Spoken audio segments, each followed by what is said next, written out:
Kijana mmoja aliyekuja kufanya ibada katika kanisa la Kikoskazi cha Injili chini ya mchungaji Mbarikiwa Mwakipesile, kijana mmoja shoga akamatwa na pete ya ajabu. Akamatwa na pete ya ajabu izaniwayo kwamba ni pete aliyopewa na shirika la mashoga kama utambulisho kwake. Hebu fuatana nami katika tukio hili, tuende tukamsikilize huyo kijana akihojiwa na mchungaji Mbarikiwa Mwakipesile, tujue nini yaliyojiri ndani ya pete hiyo, yapi yaliyojiri, nini kilicho nyuma ya pete hiyo. Fuatana nami tuende tukamsikilize kijana huyo anapotoa ushuhuda akihojiwa moja kwa moja na mchungaji mwenyewe Mbarikiwa Mwakipesile. Nini kilichoendelea? Fuatana nami. Karibu sana. Kwanza pete yenyewe inakatwa, inatolewa manuali hivi. Kaza mapepo, misimu, kaza mashetani, maagano yoyote kwa Yesu.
Mtu wa Mungu, ni kwamba ile pete ambayo kwa mliofuatilia kilichoendelea kanisani, basi ile pete ambayo ilikuwa tukaitoe hospitalini, vijana walipoendelea na maombi, naye bado wakasikia kwamba inatakiwa kuitoa. Kwa sasa kuna agano gani? Biblia inataka yanayoonekana kwa macho haya tudili nayo kwa macho haya. Hiki pete tutakibonda bonda tu, tutakichoma ili hata utakaye kuja kukichukua ukikuti. Kwa sababu silaha itakayoingia kwenye kambi nyingine, kambi hilo ndio itajua ile silaha waifanye nini. Kibunje.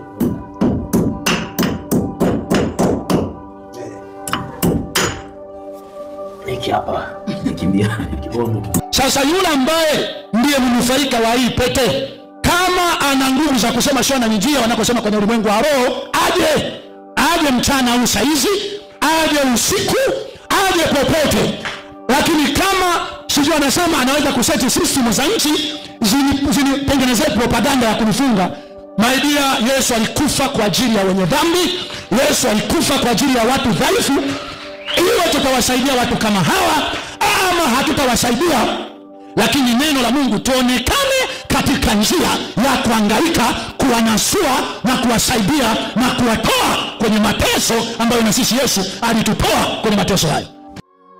Hebu leta hiyo pete. Unafaa kwa ajili ya nini? Uliwahi kuolewa? Ndio ukweli, uliwahi kuolewa, si ndio? Hii pete nilipewa kule kwenye uongozi wetu. Nilipewa pete hiyo. Nilipewa na nilipewa na saa. Sasa kuna wakati nilivotoka hapa nikaenda nyumbani, nikaenda sehemu ambako Dar es Salaam ni semina. Kwa akasema tunyosheni mikono juu, hiyo pete ndio ikaingia hapa. Akasema nyosheni mikono juu, hiyo pete ndio ikaingia hapa. Ndio ikaingia hapa hii pete. Hii ni mkufu, saa, vyote. Kuna mtu ambaye alikuja kuvichukua ambaye anakuja mida saa 8 usiku, anavaa nguo nyeusi. Kwa hii pete hapa ilipofikia hapa mpaka kidogo kinavimba, nikitaka kutoa ikifika hapa inarudi yenyewe. Ndio hivyo baba. Lakini wewe unataka kuachana haya mambo? Napenda sana, ndio maana nimerudi tena. Nilivyoenda nyumbani nikasema Mungu naomba tu nisaidie japo hata kama niliondoka. Wewe amepunguza sana sauti ya huyo. Ndio baba. Ulienda nyumbani? Nilivyoenda nyumbani niliondoka hapa bila kuaga kwa sababu ulinipokea, ndio maana nikaondoka bila kuaga, ila nilipofika nyumbani haya mambo kweli sio mazuri, ni mateso. Ya japo mwingine ataona ni kama starehe ni nini, ila ni shida. Maana hata pale nikikaaga pale basi tunashindwa tu kuongea. Sasa hivi una mahusiano gani na hao jamaa? Hawa jamaa sasa hivi wameweka mkataba wa ni kama chama cha Freemason. Tukishafanya ya mambo tunachukua, yani tumetoka na mtu tumeenda hapa guest hapa nyumbani. Tunachukua shawa zake na kuna kopo maalum kama la maji. Tunafunga, tunatuma kama barua pepe Dar es Salaam. Dar es Salaam anakuwa wakala mmoja anapokea, hata hapa Mbeya yuko mmoja. Akishapokea ndo wanadini na manabii wakubwa. Okay. Baba. Sasa hivi hili wiki ambalo umekaa hapa una ushirikiano nao gani? Sasa hivi umeenda guest mara ngapi? Unaenda na kina nani? Wanakuchukua wakati gani? Sasa hivi kwa hapa wakati nilipofikia hapa mimi kiukweli sijaenda mahali popote, ila namshukuru sana mtumishi John, ananisimamia vyema kabisa. Hata nikikaa ule anasema hapana, nenda kasali hata dakika 2 dakika 3. Kwa unakuja namuomba Mungu, Mungu ananisimamia. Kwa kuna wakati ambao kabisa kuna kishawishi, enda nikikaa mwenyewe mtu huyo ananijia live, ila wewe uwezo kumuona, mimi nitamuona. Kwa sababu ipete kuna muda fulani inazunguka yenyewe hivi. Kwa hiki kidole kinanipa taarifa kwamba kuna ugeni wako unafika. Kwa huyo mtu naweza mimi nikaongea naye hata kwa masikio. Unawashangaa labda naweza nikaongea peke yangu nikasema vipi? Safi, mzima, wa afya. Sasa ukajua mimi naongea na simu, ila naongea na kuna mtu ambaye naongea naye connection moja kwa moja. Kuna hatari gani ambayo unaiogopa ukiterminate, ukivunja mkataba kabisa kiufahamu, lakini pia hata ukionana na hao viumbe live hivi? Kuna hatari gani ambayo, kuna kitisho gani walichokutisha?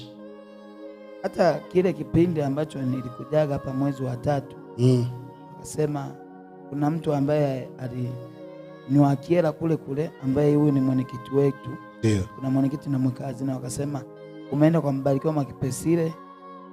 Huyo Mbarikiwa Mwakipesile sisi mambo yetu mengi anaharibu, kwa sababu sisi hii ni biashara. Hata kile kipindi alikuja yule dada yule ambaye alikuwa au mawakili kutoka Dodoma na Dar es Salaam nisiwafahamu. Walinijia wakasema Tony mwenzako tumempeleka Dar es Salaam, anaenda pale kuangalia wafungwa na tumempa gari, anatembelea gari. Lakini mimi nikasema hapana, mimi lengo nazungumza kwa sababu kuna wengine pale Kiela baba wameharibika. Wewe anayesema Tony ni kijana mnaye alikuwa shoga, tulikuwa naye gerezani. Kwa hiyo naye alikuwa shoga, ila mwenyewe hata kutembea hata kila kitu yeye ni kama binti. Wakasema sasa sisi tunataka usio unasari, kwa sababu ukiwa unasari mambo yetu mengi yanavunjika. Kwa sasa kuna wakati ambao mimi hata hivi nikiwa naomba sana utashangaa sauti inakauka yenyewe. Nakaa kimya. Kuna mtu ambaye ananiambia wewe uwezo kumuona, kuna mtu ambaye ananiambia kupitia hii pete Cloud kaa kimya usiombe. Kwa nikiwa naomba sana sauti inakauka. Lakini baadaye wakati mwezi unaendelea, mwezi wa 2 wa kwanza, nyumbani nikawaga tu wadogo zangu, nikasema mimi narudi Mbeya kwa mchungaji Mbarikiwa Mwakipesile. Na hata kile kipindi ninaenda nyumbani, kuna baadhi ya ndugu wa Piper wa Kiela wakasema Cloud umewahi sana kurudi huku, ungebaki tu kule kwa sababu vijana wengi huku wameshaharibika. Kwa sasa hivi wamekaeka kama ni mfumo, yani ni kama shirika, kwa sababu Kiela pale ukifika gundua huyu mtu kama ana jinsia gani. Kwa sababu hapa nilipewa pete 4, hii pete moja ndio imebaki. Na pete nyingine ambao ukivaa hapa inakupa utambulisho. Sasa kikubwa tu mimi yani hapa nilipo, hata kuna wengine, ndio maana nikasema naomba sana Mungu anisaidie Mungu anitoe huko ambako nipo, kwa sababu haya ni mateso. Kuna wengine kabisa baba, hata kiera pale wanavaa pampasi, watu wazima, hiyo wengine ni vijana. Sasa mimi namshukuru sana Mungu. Kuna wakati ambao ukisikia wanavaa pampasi, manake mfumo alioweka Mungu wa kuzuia kinyesi unakuwa umeshaharibika. Kwa hiyo mtu sasa anatoa kinyesi muda wowote, kwa sababu muscles ambayo inaweza ikawa inadhibiti kinyesi kisitoke mpaka ukiruhusu wewe. Kwa kule kuruhusu kuingiliwa unakuwa uwezo huo haupo. Kwa hiyo ni muda wowote kinyesi kinatoka. Yule mtu aliyekwambia usiende kwa mchungaji Mbarikiwa ni mtu tu hivi au ni wa kwenye mapepo? Yule pale ni kiongozi katika hicho chama cha mashoga, kwa sababu Kiera, ukishafika Kiera kuna sehemu redio inaitwa ABC ambayo sasa hivi wanaunganisha Mwamposa, wanaunganisha sana mahubiri ya Mwamposa. Na hiyo redio tuachane nayo na jina lake. Tukienda pale anaitwa, achana jina. Ukifika pale wanaweka semina ndani, kwa nje wanaweza kaandika tunaonesha mipira, ila ukiingia hapo unakutana na semina kabisa, jinsi ya kufanya haya mambo. Wanakupa hivyo vifaa, wanakupa na vingine tu, na hela ambao kama unatafuta vijana ambao wana shida 7 laki ngapi, ili tulengo tu fanye haya. Sasa mimi hata kama ataishia njiani, mimi nafikiria kumsaidia manyo. Najua mimi huwa shangaiki na pepo na nini vingine, ni kawaida tu. Nyewe wa operation ndogo au kubwa, si mnavikataga vipete hospitalini, au mnaogopaga mapepo ya mashoka?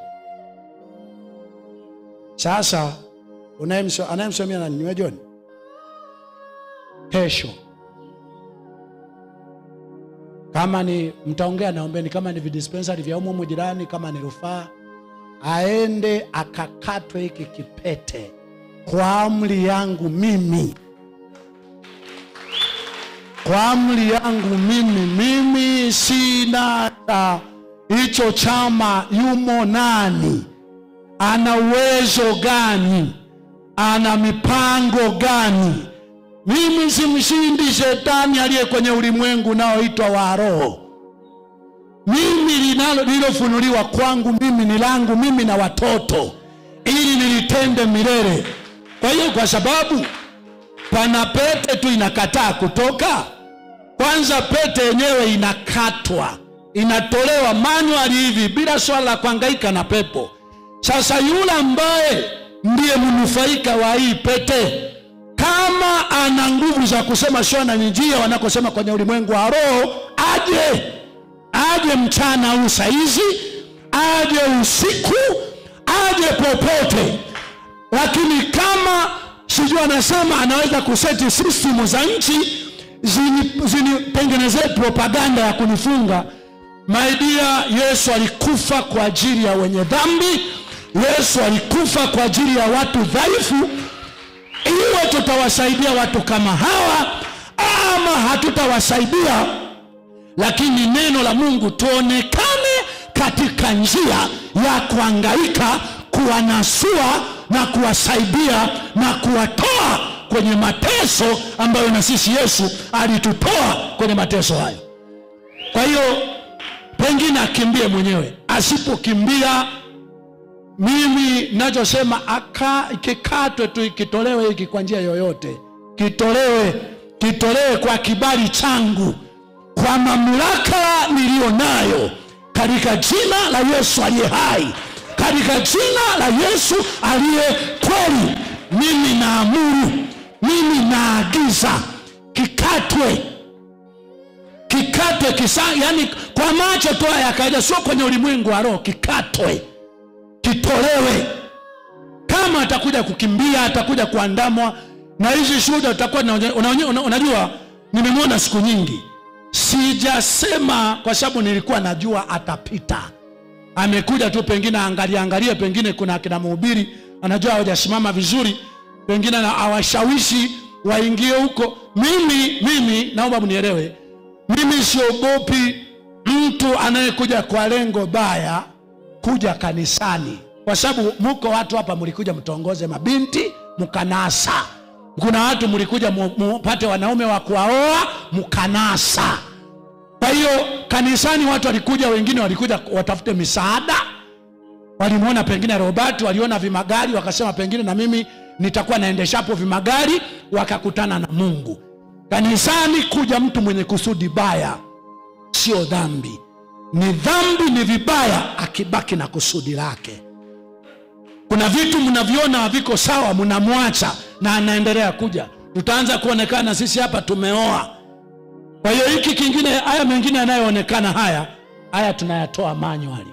Sasa hawa si wananisikiliza na si wanafahamu mimi ni mbarikiwa, niko hivi na upinga ubaya unaoonekana kwa macho yanayoonekana, kwa sauti unayoonekana.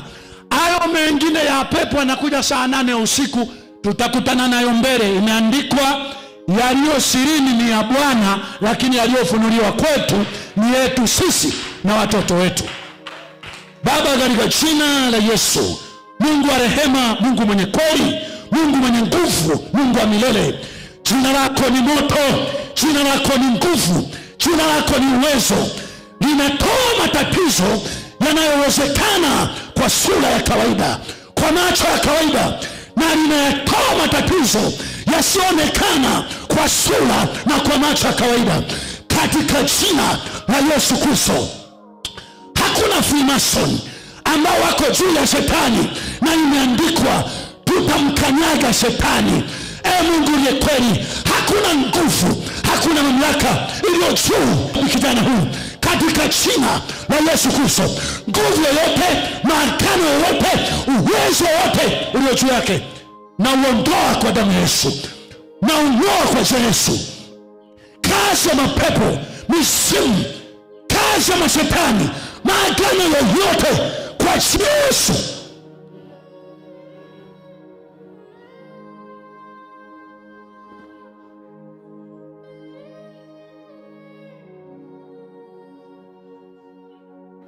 Naomba shika hiyo pete hiyo, shika hiyo pete, shika penye pete.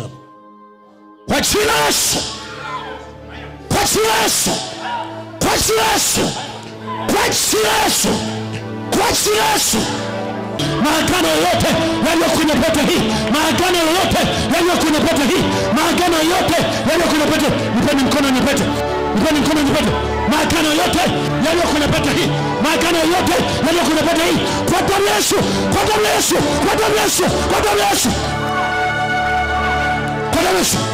Nguvu yoyote ya misimu, nguvu yoyote ya misimu iliyo ndani ya pete hii, kwa jina la Yesu, kwa jina la Yesu, kwa jina la Yesu, kwa jina la Yesu, kwa jina la Yesu, kwa jina la Yesu, kwa jina la Yesu, kwa jina la Yesu. Maagano yote, maagano yote, maagano yote, maagano yote, maagano yote yashika pete hii, mkono wa Bwana, katika jina la Yesu, katika jina la Yesu, katika jina la Yesu. Damu ya Calvary, damu ya Calvary, damu ya Calvary, damu ya Calvary.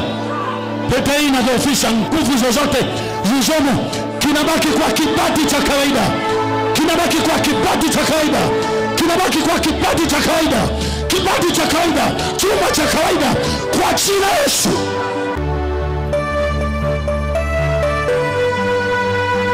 Katika jina la Yesu aliye hai, katika jina la Yesu. Hebu kwa dakika chache inua sauti yako, inua sauti yako, mwambie Bwana, Bwana, mkono wako wenye nguvu na uwe dhahiri juu ya kanisa lako, juu ya watu wako.